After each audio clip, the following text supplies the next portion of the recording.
हम आधुनिक भारत के लोग हैं।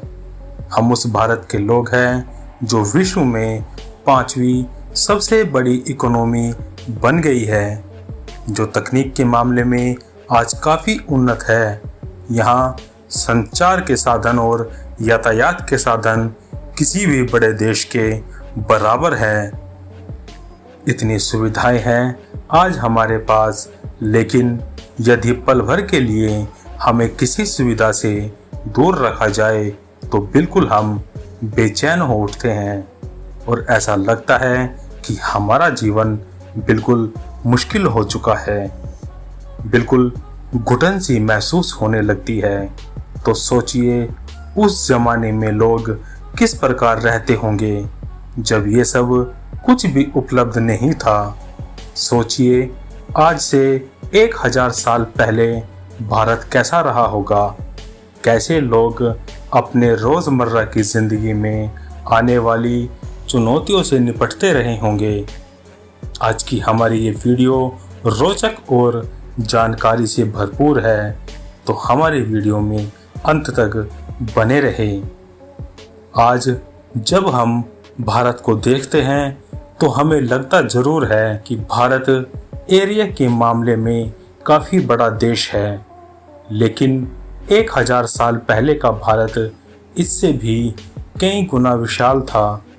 बीते 1000 साल में भारत देश ने विभाजन के कई दंश सहे हैं, जिसके चलते भारत के कई महत्वपूर्ण इलाके अलग हो गए और आज अपनी एक अलग देश की पहचान बनाकर दुनिया में अस्तित्व में है। लेकिन 1000 साल पहले ऐसा नहीं था। 1000 साल पहले के भारत का मतलब था भारत, पाकिस्तान, ईरान, अफ़गानिस्तान, म्यांमार और बांग्लादेश, ये सभी मिलाकर एक भारत का निर्माण करते थे। भारत देश क्षेत्रफल की दृष्टि से उस वक्त बहुत ज़्यादा विशाल था।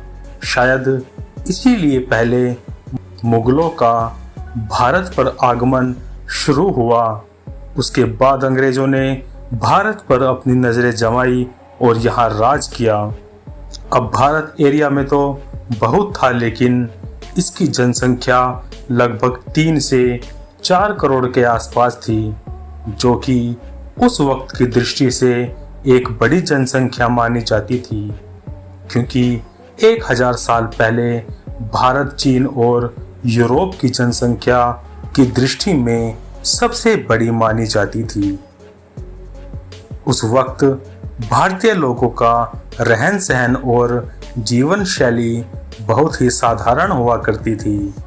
एक आम भारतीय अपने पूरे जीवन काल में 150 से 200 किलोमीटर के आसपास के एरिया को ही घूम फिर पाता था।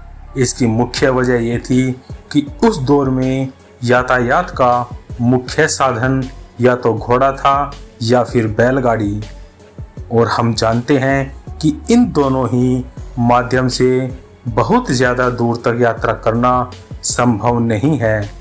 खासकर एक आम व्यक्ति के लिए तो ये बहुत ही ज़्यादा मुश्किल हो जाता है। इसकी दूसरी वजह थी ज़रूरत। जैसे कि प्राचीन भारत में लोगों के रोजगार का मुख्य जरिया खेती हुआ करती थी और खेती के लिए जरूरी सभी आवश्यक चीज़ें अपने आसपास ही मिल जाया करती थी। इस वजह से उन्हें बहुत ज़्यादा दूर जाने की आवश्यकता भी महसूस नहीं होती थी।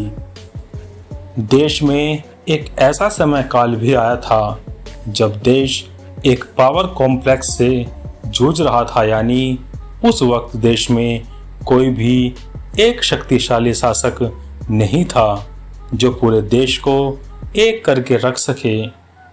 बस इसी कमी के चलते हमारे देश पर मुगलों का आक्रमण शुरू हो गया और धीरे धीरे देश मुगल सल्तनत के अधीन हो गया। 9वीं सदी के अंत में देश में पहली बार किसी विदेशी गुट ने आक्रमण किया था और वो भी अफगानिस्तान के रास्ते भारत में प्रवेश किया था। उस वक्त देश में पल्लव, चोल, राष्ट्रकूट और चालुक्य वंश जैसे कुछ ऐसे राजघराने थे जो ताकतवर थे। इसके अलावा पूरा देश कई छोटे छोटे शासक तक ही सीमित था। वो पूरे देश पर शासन करने का कभी सपना नहीं देखते थे और यही उस वक्त की सबसे बड़ी कमजोरी थी। इसी कमजोरी को मुगलों ने अच्छी तरह से समझ लिया था। 11वीं सदी के आखिर में पृथ्वीराज चौहान, जो कि भारत के आखिरी हिंदू शासक थे, उन्हें भी मोहम्मद ने हरा दिया और उन्हीं के साथ ही हिंदू शासकों का अंत हो गया। पृथ्वीराज चौहान के अंत के साथ ही कहीं ना कहीं हिंदुओं के दबने का इतिहास भी शुरू हो गया। ये कहना गलत नहीं होगा, उसके बाद उत्तर का क्षेत्र पूरी तरह से मुगलों के हाथ में आ चुका था। उत्तर का क्षेत्र अर्थव्यवस्था के लिहाज से बहुत मायने रखता था, क्योंकि उधर की भूमि बहुत उपजाऊ तो थी ही, साथ ही यही वो क्षेत्र था जो भारत को चीन, यूरोप, रूस और सेंट्रल एशिया से जोड़ता था। इस समय हर शासक का सपना होता था कि वो दिल्ली पर राज कर सके, क्योंकि दिल्ली देश का केंद्र होने के साथ साथ व्यापार का भी केंद्र था। हमारे देश को सोने की चिड़िया कहा जाता था।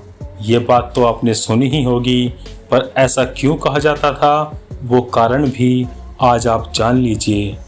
असल में आज से 1000 साल पहले का जो समय था वो भारत के लिए आर्थिक रूप से बहुत ही अच्छा था।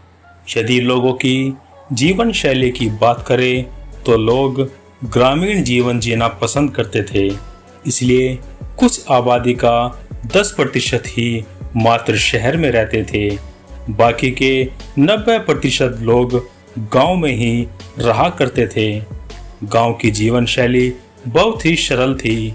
अधिकतर लोग खेती पर ही निर्भर करते थे, इसलिए हर गांव में पानी की व्यवस्था करना बहुत ही आवश्यक होता था।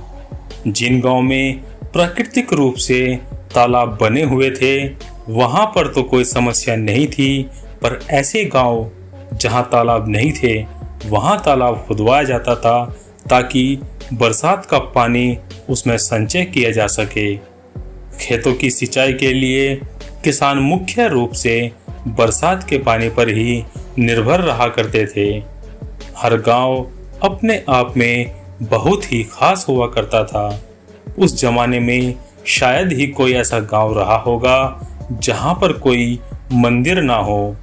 गांव में एक आम मंदिर होने के साथ साथ कुलदेवी का भी मंदिर हुआ करता था, जिसके बारे में लोगों की मान्यता रहती थी कि वो गांव की देवी है और कोई भी शुभ कार्य करने से पहले वो लोग उस मंदिर पर पूजा अर्चना किया करते थे।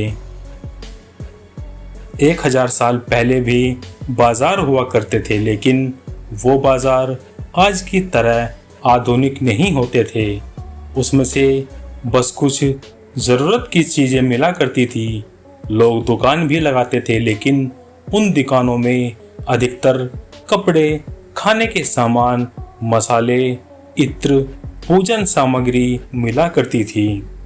उस जमाने में मुद्रा का भी चलन था। लोग सामान खरीदने के बदले मुद्रा दिया करते थे, लेकिन ऐसा नहीं था कि मुद्रा नहीं हो तो लोग सामान नहीं खरीद सकते थे। मुद्रा की जगह कुछ और चीज़ देकर भी सामान खरीद सकते थे, जैसे कपड़े खरीदने के लिए गेहूं, फल के बदले चावल।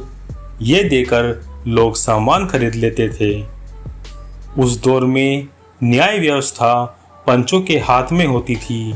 वैसे तो हर गांव किसी न किसी राजा के अधीन होता था, पर गांव की हर समस्या राजा तक नहीं पहुंचती थी, क्योंकि उसका निराकरण गांव में ही किया जाता था और वो पंचों के द्वारा किया जाता था। पंच आमतौर पर वही व्यक्ति बनते थे जिनका गांव में कुछ रुतबा होता था। जैसा कि हमने बताया, उस दौर में व्यापार के बहुत ज्यादा साधन नहीं होते थे। कृषि पर ही लोग ज्यादा निर्भर थे।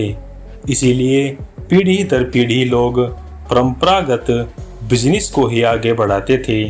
यदि कोई कारीगर है तो वो अपने बच्चों को कारीगरी सिखाता था।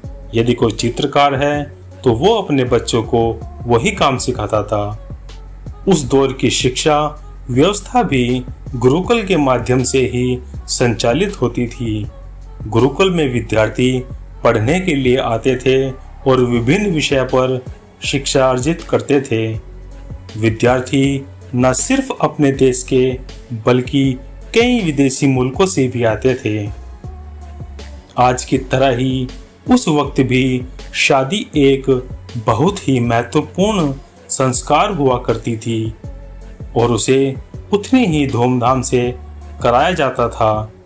हर गांव का ये रिवाज था कि एक ही गांव में एक ही गोत्र में शादी नहीं होगी और इसलिए हर किसी की शादी दूसरे गांव में और दूसरे गोत्र में होती थी। शादी का कार्यक्रम आज की तरह 1 या 2 दिन में नहीं सप्ताह होता था, बल्कि 1000 साल पहले ही शादियां 7 से 10 दिनों तक चलती थी। बारात का आना, उनकी मेजबानी करने में ही 4 से 5 दिन लग जाया करते थे। बस उसी के लिए उत्साह हो। उस समय किसी भी शादी में पूरा गांव बहुत ही उत्साहित होता था, मानो उन्हीं के घर बारात आ रही हो और उनके पुत्र पुत्री की शादी होने वाली हो। उस दौर में कारखाने आदि नहीं हुआ करते थे। यही कारण था कि तब के लोग वायु प्रदूषण जैसी चीजों के बारे में नहीं जानते थे। आज से 1000 साल पहले का भारत कुछ इस तरह था। हाँ, चुनौतियां थी, लेकिन लोगों में जिंदा दिली थी। लोग तब जिंदगी को इतने खुली मानसिकता के साथ जीते थे जितना आज नहीं जी पाते। तो ये थी आज की हमारी वीडियो। अगर आपको हमारी ये वीडियो अच्छी लगी तो लाइक करें, शेयर करें और जाते जाते हमारे चैनल को सब्सक्राइब करें। तो मिलते हैं नेक्स्ट वीडियो में। तब तक के लिए बाय एंड टेक केयर।